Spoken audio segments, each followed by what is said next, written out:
A journal article is a piece of literature that is written by a researcher that describes an experiment that they have done. It includes background knowledge, the researcher's hypothesis, methods, materials, participants, and results.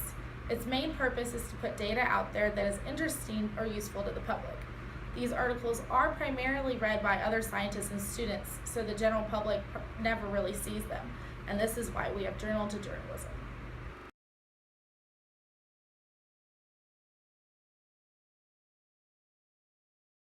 The peer review cycle is a process by which an article either becomes published or not published. So how this works is an author or a scientist, which is commonly college professors and faculty, will write an article describing a study that they've recently conducted.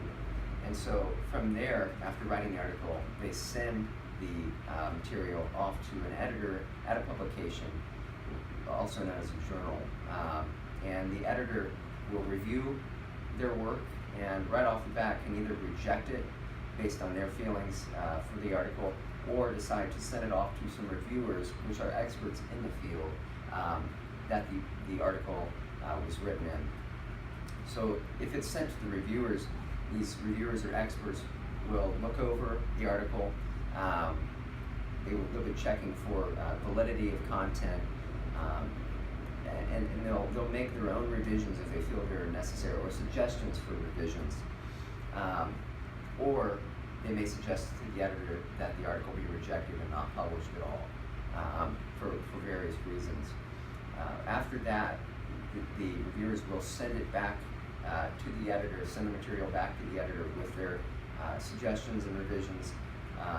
The editor will review that information and then generate their own opinion on where to go forward, and they will then contact the author, potentially with suggestions for revisions, or with a rejection notice, or possibly advising them to do nothing at all and that their article has been published.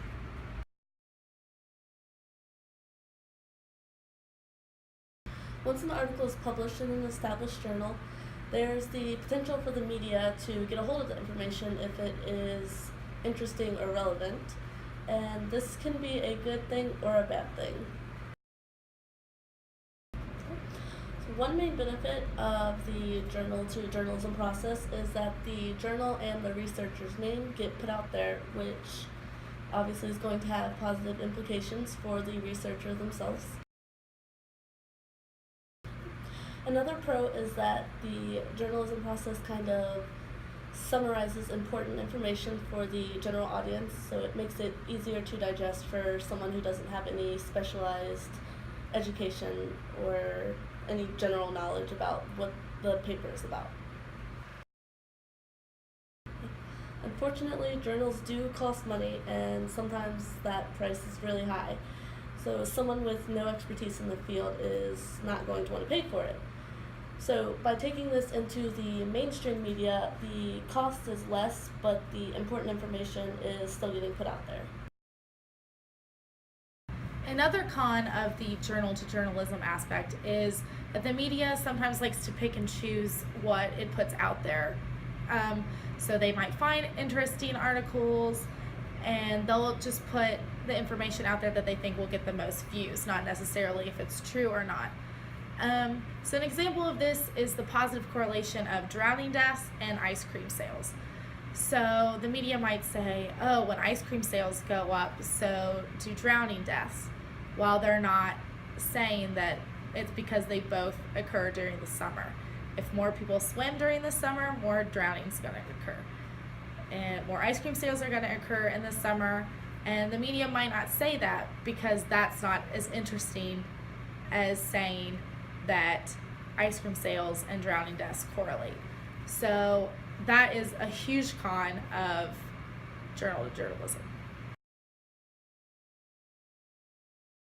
So another con of the journal to journalism aspect is that the media does not go as in-depth as journal articles. As we know, having read several, journal articles can be up to 30 pages long, while a media coverage of it won't even be 30 minutes. And they're not likely to throw out stats tests on you. They're not likely to say a lot of stats. as we know, statistical tests can be very important, which ones you run, whether it's a one sample t-test or a paired sample t-test or an ANOVA or a chi-square, something like that. The media will not say that because, for one, they probably don't know what it is. Two, the general audience probably won't know what it is. I'm sure a lot of us didn't know what it was until we took this class. And they're only really going to pick out the more interesting percentages. They're just to shock the viewers, so that way they're more intrigued and are more likely to stay to watch the whole thing. Not necessarily if it even pertains to the study or not. And they'll normally only state general causal statements. And some experiments that we've learned, you can't always make causal statements just off of that one experiment. So overall, that's a very big con in the journal of journalism.